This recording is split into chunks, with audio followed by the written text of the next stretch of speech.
Welcome to Mary's Cup of Tea, the self-love podcast for women, though all self-lovers are welcome here. I'm your host, Mary Jelkovsky. I'm an author, speaker, retreat leader, and all-around self-love advocate. And this is the podcast that will inspire you to love yourself. Hello, self-lovers. Welcome to another episode of the Mary's Cup of Tea podcast, a special New Year's edition one. I am recording this on December 31st, 2024. We are going into 2025 tomorrow. And unpopular opinion, I actually do not believe in New Year's resolutions, as in no more sugar and I'm going to make this amount of money. I love that for you if it works, but what I've found for me is that those kind of restrictive, rigid goals that depend on a lot of external factors are generally disempowering, especially if and most likely when we do not reach them. And that's why by week 3 of January, you're like, ugh, and you just kind of trash your New Year's resolutions and feel really guilty for not adhering to the very high standards you set out for yourself. So instead, I like to set intentions. I like to think about my word of the year. I like to think about the energy that I'm bringing into the next year, which you can do at any point. Like, it doesn't have to be a New Year's thing. You can at any point decide that I want to change. I want to bring a different caliber, a different frequency to my life. And at any point you can reinvent yourself. But I think New Year's is powerful because it gives us a good excuse. It gives us a little bit of like social pressure, i.e. you listening to this podcast, right? You're like, Mary's doing this, so I want to also. And I think that that kind of energy can be really powerful if you are excited about New Year's. I personally felt like the Grinch this Christmas. I was not into the whole holiday festivities. Every social gathering felt a little bit draining for me. And I think it's mostly the timing of it all. I went to Portugal to host a retreat in December. I stayed there for 2 weeks and it felt like before, especially because Thanksgiving was later this year. So going into December and then coming out of December, I've just felt like overwhelmed and spread thin. So I'm like, oh, I can't wait for this to be over. But I will always be through and through a New Year's girly because it's part of like my Slavic culture. Fun fact, most Slavs, well, I think most Slavs, at least us, we never celebrated Christmas. Of course, I'm Jewish, but a little history lesson. Back in communist Soviet Union, no religion was allowed. So most people didn't celebrate Christmas and most Soviet Jews didn't really celebrate Hanukkah, or at least my family didn't, because we kind of lost that in attempts to assimilate and protect ourselves and not be Jewish. So because of that, one thing that all Russian people make a huge deal out of is New Year's. And that looks like cleaning the house like a maniac. It looks like hosting, but not just like hosting, but like dressing up, like in gala attire, like your best dressed gown. You would wear that on New Year's. And you know what you would do? You're not going out. You're staying in. You're watching your favorite movies on New Year's Eve and you're hanging out with your friends. There's like a big table. It's friends, family. We're all gathered in our best dressed attire. And it is honestly such great vibes because it's basically like a dinner house party and it's warm and cozy, all the blend of holidays. Of course, the way that we got to New Year's and no religious holidays because of very intense like communist dictatorship is not fun, but I think we've made it into something beautiful. So for that reason, I've always been like really excited about just the new year. And I want to bring that excitement and that energy to you. If you listen to our episode a couple weeks ago with my best friend, Dolly Durley, we talked a little bit about our 2025 goals. And I just want to riff off of that and continue the conversation. But first, this author that I follow posted just a very simple quote post. It's the author of Midnight Library. Have you read that book? It's the one where like I can't explain it. You just have to read it. It's not a difficult read, but it's a very impactful one. And I followed the author, Matt Haig, on Instagram, and he posted this quote post that said, "You don't need a new you. You are not an iPhone. You don't need replacing every year. Don't throw yourself away every year like plastic trash. Find the old you, improve, evolve, do better, but head toward yourself, not away. Be gentle with your mind." So I want to preface with that, like, we are not reinvent, rebrand resolutions, you suck, be better. We are more like, this has really been lighting me up. So how can I amplify that a little bit? How can I lean into it just a tiny bit more so that it challenges me enough to feel stimulating and fresh and exciting to a point where I feel like I'm growing, but not against my will and not out of a place of like, I suck, but out of a place of like, I'm so cool, right? Like, you are so cool.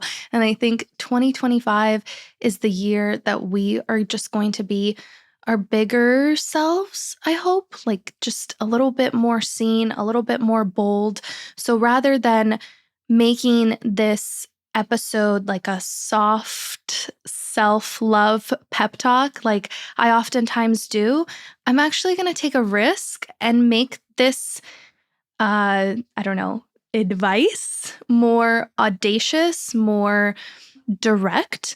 And I use the royal we here when I say the energy we're bringing. Of course, it's the energy I'm bringing, and you're welcome to join me, but like, you don't have to. This episode could also highlight for you, like, actually, whatever Mary's saying is not feeling that great. This is my version of it. Or actually, I want to do the exact opposite. And if this little pep talk helps you figure out what you don't want in the new year, then I think that is a success as well. So I came across this TikTok this morning as I was like, as I always do, doubting my podcast episode ideas and being like, should I record this? And it's not going to be relevant to everyone. And what if, like, I don't know, it doesn't resonate? And the first TikTok video that I saw was this girl from Minneapolis, and she goes, you should look it up because it's so funny the way she says it, and it's not that funny when I say it, but she goes, my New Year's resolution is to get louder, more annoying, bitchier, and overall a bigger problem than initially thought. And that felt like a sign. I know it was a mega viral video, but it felt like a sign to me because I was literally thinking that. I was texting my best friend a couple days ago and I'm like, I can't come up with a word of the year, but I think I've landed on my phrase for the year, which is fuck around and find out. FAFO, bitches. FAFO. Fuck around and find out. More on that later, but first, I promised myself that I would start reading positive podcast reviews in the solo episodes because they just light me up and make me feel so good. And hopefully they encourage you to leave a podcast review too if you haven't already. They're just so appreciated. What I do is so behind the scenes that I don't really like get to interact unless you leave a rating or a review. So this one just made my day. It's from Paulina, and she wrote, I enjoy listening to Mary's podcast before I start my day. She is so genuine and always has something great to say about being on our self-love journey. I remember a phrase that Mary has mentioned that I remind myself of now, not word for word, but something along the lines of how our self-love journey is indefinite. We're always working on ourselves. It's a comforting thought. It reminds me that we are only human and not perfect, that we make mistakes and mess up, but isn't that what the journey of life is about? This show helps to practice positive affirmations and communication toward ourselves so that we can live at peace with our minds and apply the practices externally to others around us. Thank you, Mary. You make a positive impact on many lives, including me. Keep being you and shining your light. God bless you. Thank you so much, Lena. That means the world to me. And the light you see in others is shining within you too. Okay, so let's talk about FAFO and what that means to me. Fuck around and find out. What I would love to lean into is taking more risks, betting on myself, showing up a little bit more boldly, trying new things, being bad at them, making mistakes, like failing fast, and also like quickly apologizing for whatever if needed, but not letting that like fear of failure get in the way of taking risks. So FAFO, fuck around and find out, to me is just like, I don't really have goals. I don't really know what this next chapter of my life is about. I think that has to do with a few different things. I've talked about feeling lost so much on this podcast, but I think it's just maybe the age. Like if you're my age, I'm about to turn 27, then we are entering our season of what's called a Saturn return. In case you don't know what this means astrologically, it's basically when Saturn makes one full orbit around the sun. So at like 27 to 29, you're going to have your first Saturn birthday. And a Saturn return is notorious for big life changes. But the way my astrologer friend Bliss actually explains it better, she says it's not just like a redirection necessarily. Saturn return is more of a propeller. If you're on your aligned path already, and that's like where you're supposed to be going, then a Saturn return will just propel and expedite that process for you. So it's going to come with like big changes, but also like big success on the other end. But if you are misaligned or not fully on the path you're supposed to be on, then yes, Saturn return will kind of redirect you. There will be a big transition. There will be changes. There will be rapid growth that comes with that. And of course, we all know that these themes are frequently coupled with feeling lost, right? This shedding of identity, because you have to let go of parts of yourself in order to lean into new parts of yourself. So like a caterpillar turning into a butterfly, or a snake shedding its skin, or a phoenix rising out of the ashes. Like pick your bestial. That's one of those words that I read and I know what it means, but I don't know how to pronounce it because I've only ever seen it used in books. So is it bestial? Pick your bestial metaphor, your animalistic, whatever you want to relate to. A phoenix rising out of the ashes, a snake shedding its skin, a butterfly coming from being a caterpillar, like whatever that is. There's a Saturn return between the like your late 20s, even if you don't believe in astrology and zodiac stuff. We all can probably feel that our late 20s, early 30s, they come with intense changes and identity crises and intermittent growth spurts. Your frontal lobe finishes forming, right? You're getting settled into adulthood, whatever that is. You might be thinking about bringing new life into this world while also kind of watching the older people in your life age, and you might be leaning into some more caretaker roles in that regard. Like it just comes with a lot. Late 20s come with a lot. And I'm really feeling that personally, which is why I've been talking so much about feeling lost on this podcast. I actually went on, this is something you might be interested in.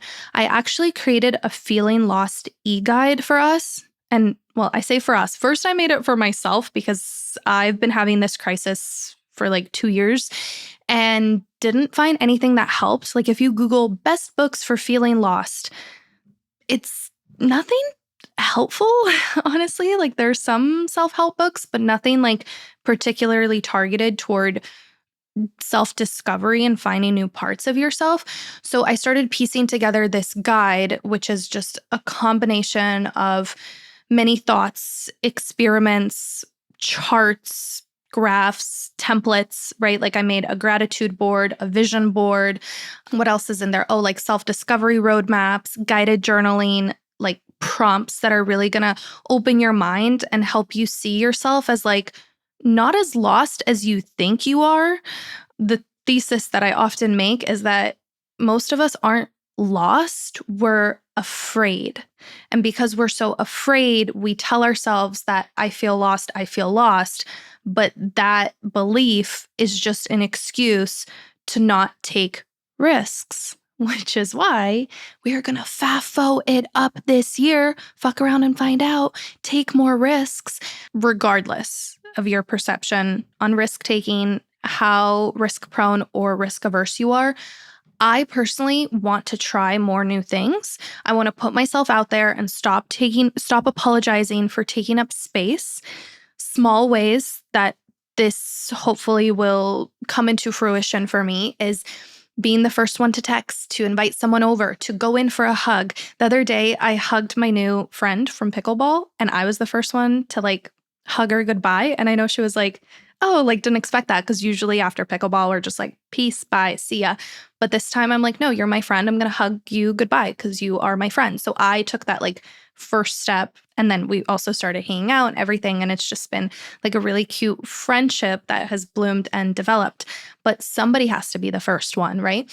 Ditch the mindset of, but I have no one to go with. Fuck that shit. Go by yourself. On Sunday, in 4 days, I'm leaving for Cuba, and I am going without anybody that I know. I mean, it's a small group trip, but my husband said he didn't want to go. My mom said she couldn't take the PTO. I asked a few friends. Nobody wanted to go. And I was like, fuck it. I'm going by myself. I'm going to Cuba on this small group trip by myself. And of course, I host retreats. So this shouldn't be that scary because I do fly across the world to meet a bunch of strangers. For some reason, it feels different, but at least now I know what my retreat attendees feel on their way to a retreat. So this is good for me. This is good character building. Put yourself in situations where you are bad, where you are ugly, where you are uncoordinated, where it's clunky, where it's just not just not perfect, but deliberately bizarre, deliberately weird, deliberately not making sense. Kind of, I don't know, get out of your box, crack more jokes, right? I have this voice coach that I periodically see, and I swear that sessions with her are sometimes better than therapy. She told me to learn the difference between a calling to speak and a compulsion to speak. So if you have a calling, it's coming from a calmer place. You're like, oh, I just want to say this. Say the thing. Say the weird thing, whatever it is. But if it's a compulsion, if it's coming from a high intensity state, is how she describes it, then it's probably a compulsion, and it might behoove you to take a deep breath before you consider saying it or reconsider saying it. But regardless, I think most of us generally think too much before we speak. And I think a lot of us could be a little bit more liberated in our self-expression. More on that later. Self-expression is a big, big goal. Well, actually, let's do more on that now. Big, bold self-expression. At the last Portugal retreat, I don't even know how to explain it. She's a vocal artist, meets embodiment coach, meets musician, talks about sensuality, womanhood, sisterhood, divine feminine kind of energy, but not in a toxic way. I don't know how to describe Afia, but you just have to go and see some of the retreat recaps that I posted.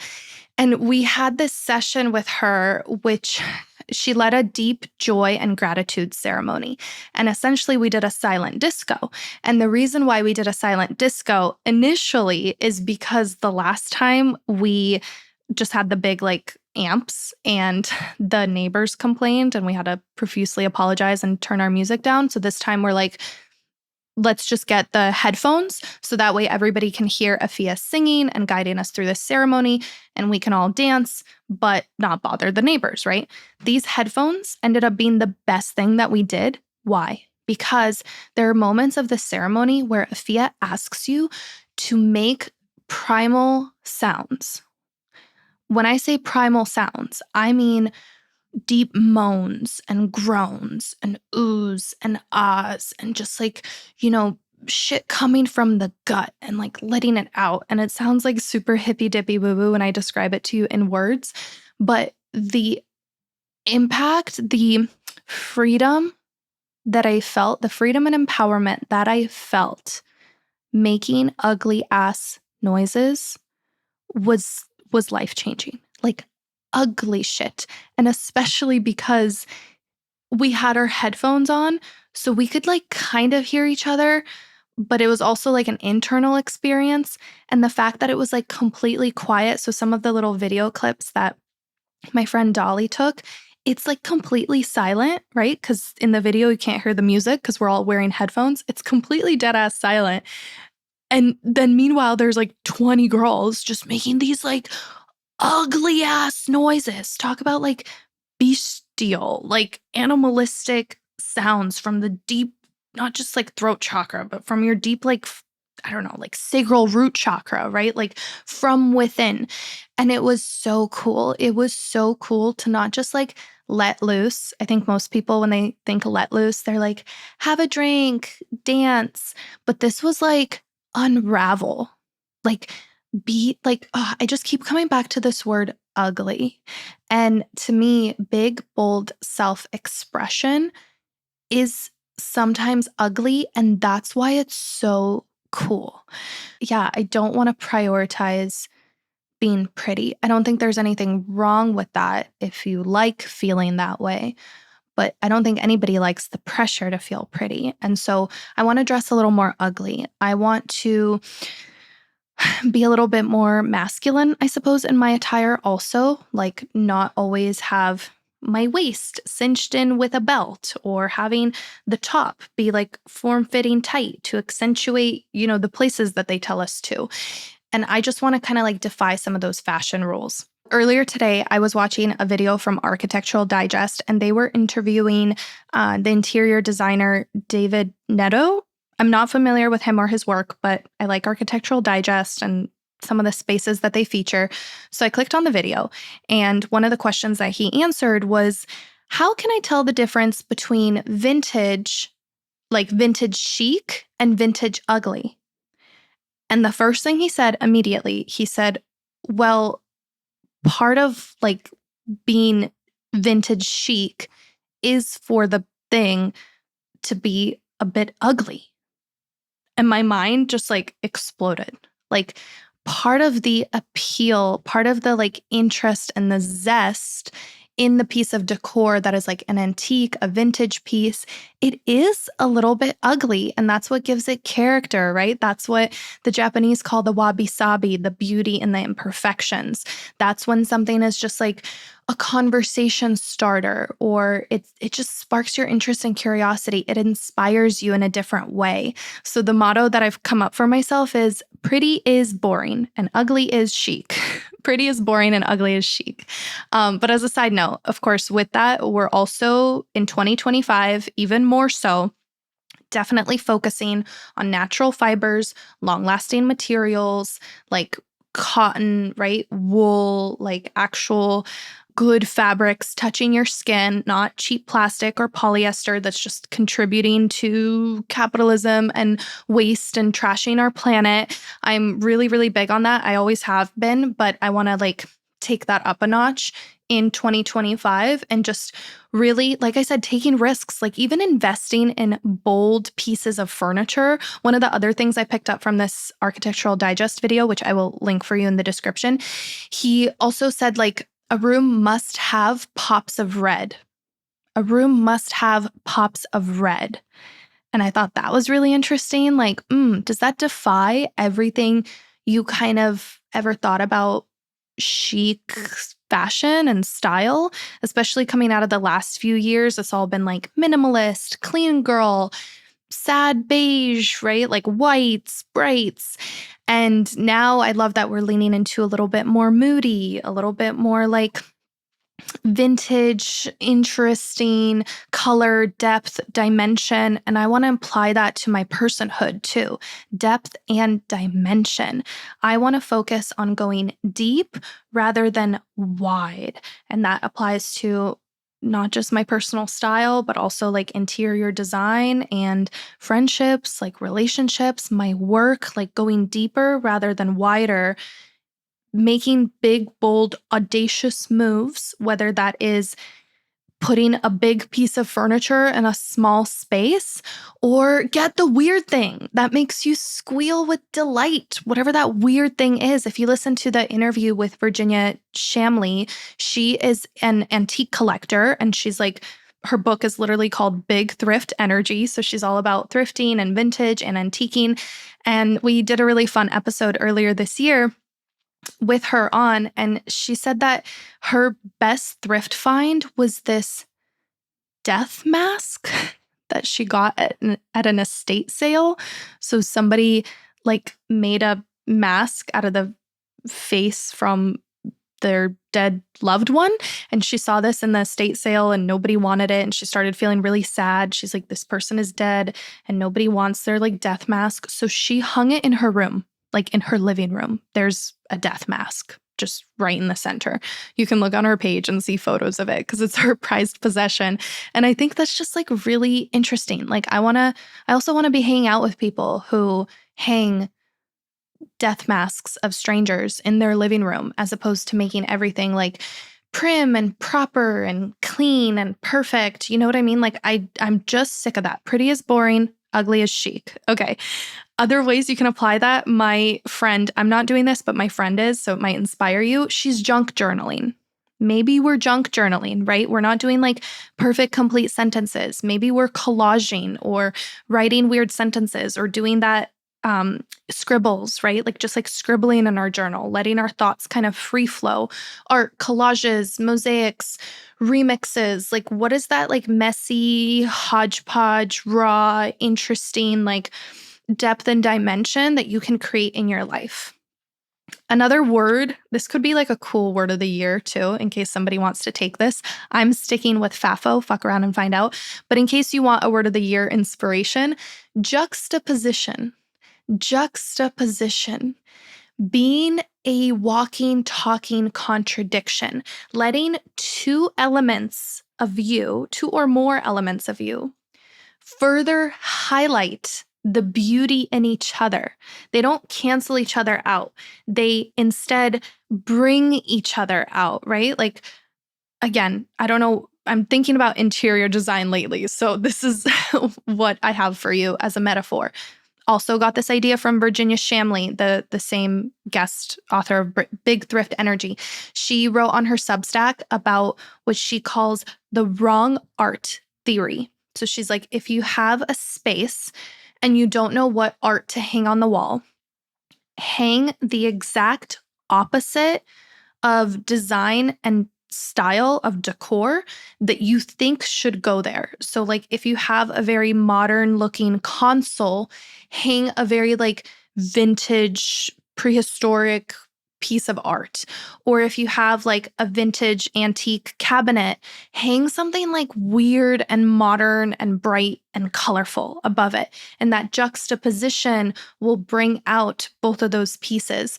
So in researching the definition of this word, I learned that a big part of creating juxtaposition is to lean into tension rather than avoid it. So you create tension between two furniture items. It's the same thing when you're getting dressed. There has to be this like push-pull, like you're not making everything athleisure. Like, I'm sorry, but everybody is wearing yoga pants and tank tops. Okay, but if you want to make it more interesting, why don't you pair your like fancy dress with like a grungy jacket?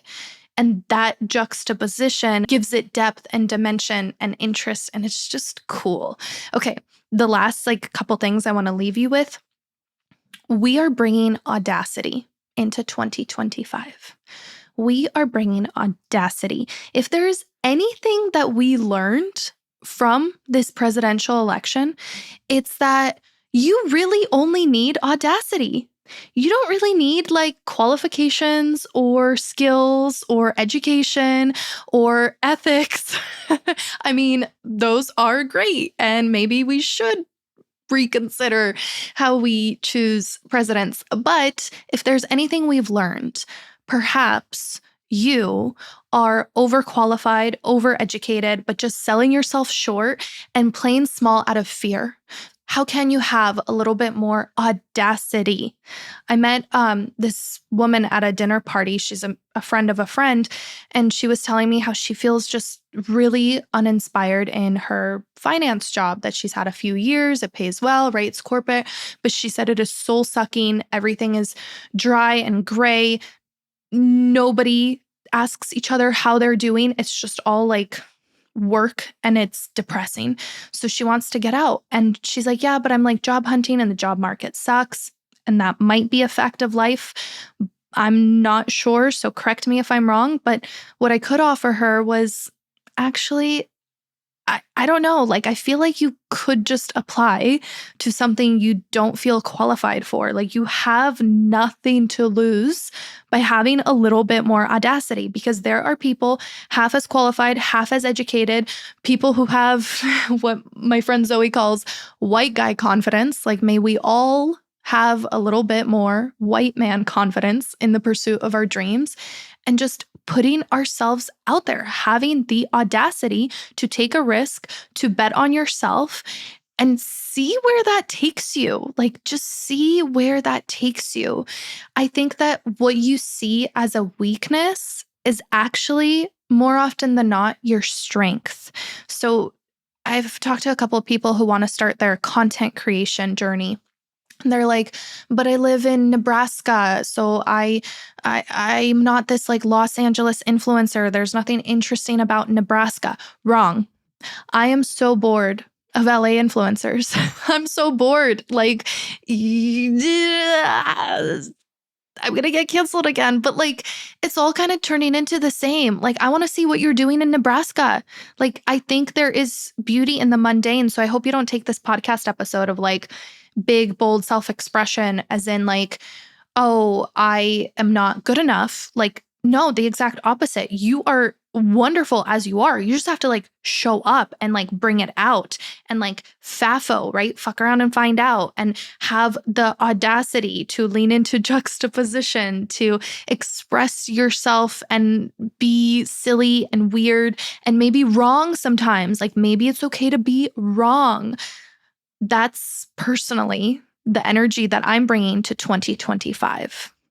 The last thing that I want to leave you with is this idea of selfish self-love and selfish self-discovery.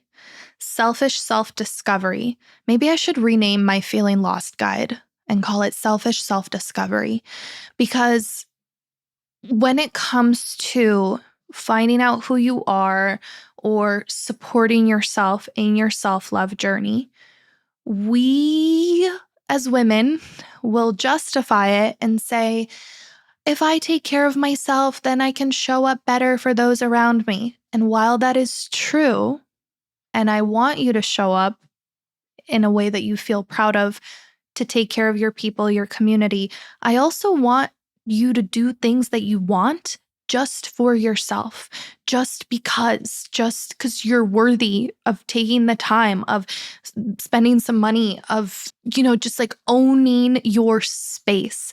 So that's what I mean by selfish self-discovery. Like, so what if self-love is selfish? So what if what you're doing is selfish? There is nothing inherently wrong unless you're actively harming someone else. There's nothing wrong with being selfish and saying, no, I'm actually like going to keep this promise to myself, and I'm going to dedicate this time to myself, and I'm actually going to do what I want, and you can join me or not, and that's fine, because I'm proud of me, and this is like the journey that I've committed to.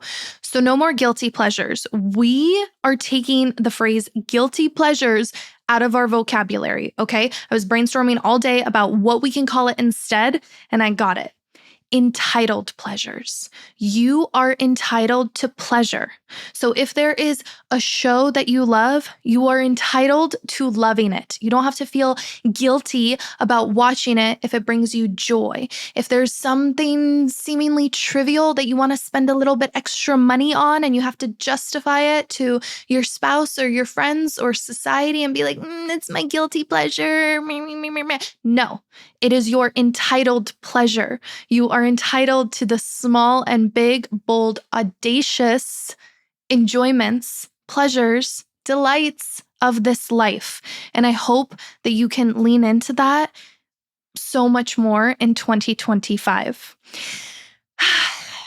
Okay, I have more, but I feel like I've already exhausted this episode, so I'll save more for next time. So cheers to 2025. I hope you have a happy new year.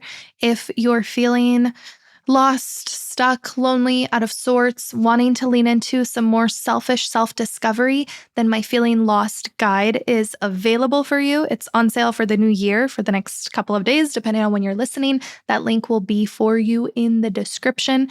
You can get it, and there's my templates, vision board, gratitude board, decision-making charts, very deep journaling. Oh, how to stop comparing yourself to others. I did this for myself, and I did it at the latest retreat, and it was like just so powerful. I think you're really going to like this approach to not comparing yourself to others, and like other little inspirations, resources, teachings, learnings that I've picked up along this weird, messy journey of feeling lost and not knowing what I'm doing with my life or what's next. So if you're in it with me, I hope this Feeling Lost guide can help you.